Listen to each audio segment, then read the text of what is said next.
All praise is due to the Most High family. We back with another Acres anime review. I just finished watching episode 23 of Gachiakuta. And this is a cool episode. I mean, we're really wrapping up the season. We pick up the episode where we landed from the trash beast, crashing on the ground, right? The landing zone is where we at, and Grease and them pulled up to pick us up, right? And this episode as a whole really was like a lot of comedic relief for like the built up tension, that was the Cleaners versus Raiders in Trash Beast Dome, right? Like it was pretty intense, and so this was a funny episode, kind of give you something to decompress from the high stakes that we were just involved with, right? And so the scenes that I liked in particular, like that made me laugh, like genuinely laugh, when, right? So we driving back, and there's just some random who tries to jump out in front of us driving back. Engine's driving, we're in the car, and they just like jump out in front, and so we avoid them, but they fake it anyway. They sell it, they flop. They're like, oh, you broke my arm, da-da-da-da. And this is where it made me laugh.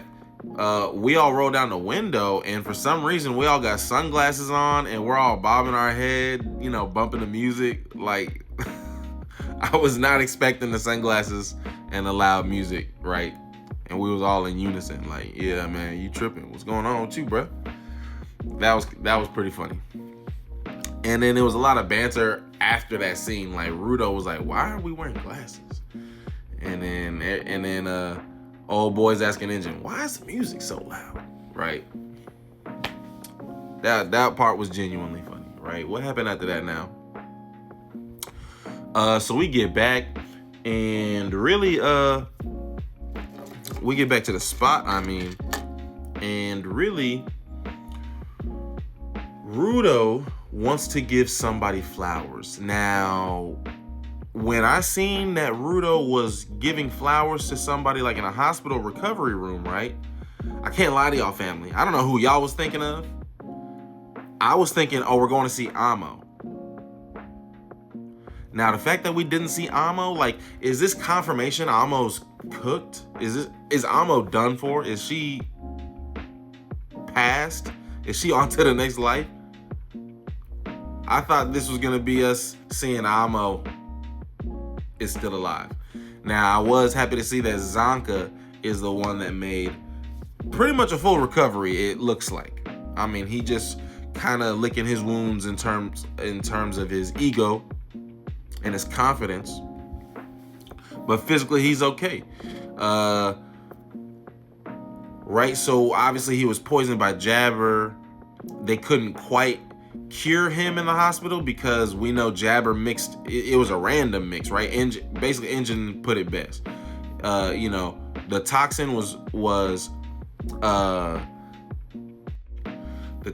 was likely a mix of things, and that's assuming, and we're assuming that we can kind of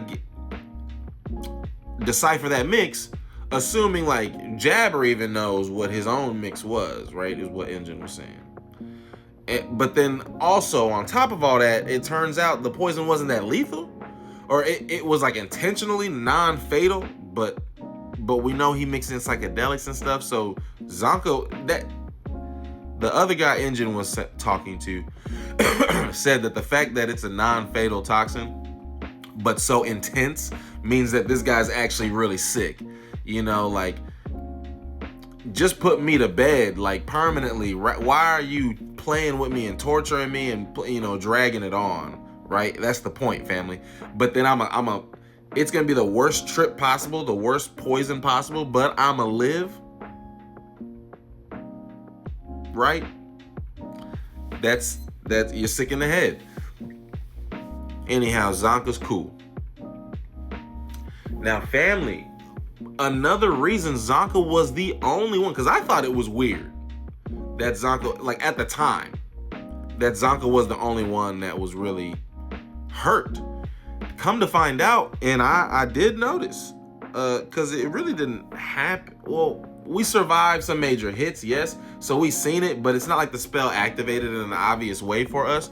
But I did recall that we went to Canvas Town, and we got that spell put on us. It was before Ammo, right? I'm pretty sure it was before we even went to Ammo. And then from Ammo, we just went nonstop to here, right? So we went and had everybody get a spell put on them that was to save them basically from major damage in one instant, right? Like this isn't like a multi-use buff. This is a one-time use to save you in case you suffer massive damage. Come to find out, the giver, I forgot their name, but the girl with the spray paint, and we know that the artist givers it's like a lineage, right? There's really only one at a time, and they're similar in a way. The art giver kind of works like in an avatar-ish kind of way. Anyhow, but they're playful, right? They're kind of playful and mischievous. So she explains to us that she did not apply that protection spell to Zanka. Why?